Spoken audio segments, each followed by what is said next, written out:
अस्सलाम वालेकुम वरहमतुल्लाहि वबरकातुहू। आज हम जन्नत में खजूर लगाने का मसनून तरीका याद करते हैं।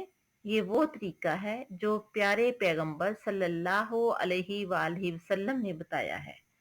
तिरमिज़ी शरीफ की हदीस नंबर 3465 में प्यारे पैगंबर सल्लल्लाहु अलैहि वालैहि वसल्लम ने फरमाया। तो आइए देखिए प्यारे पैगंबर का फरमान।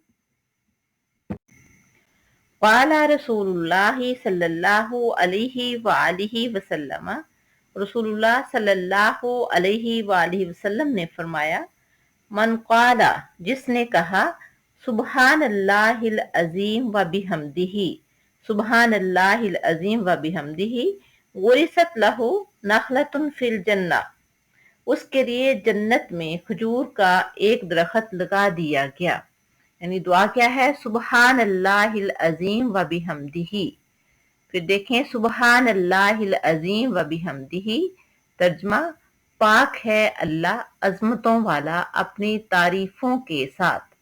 तो हमें चलते फिरते अल्लाह का जिक्र करते रहना चाहिए, अल्लाह से दुआ करते रहना चाहिए, क्योंकि अम्मन युजीबुल मुज़्तर्रा इज़ा दआहू, दुआओं को सुनने वाला वही है जिससे हम तकलीफ में पुकारते हैं और वो हमारी दुआओं को कबूल करता है और सुनता है। अल्लाह हाफिज।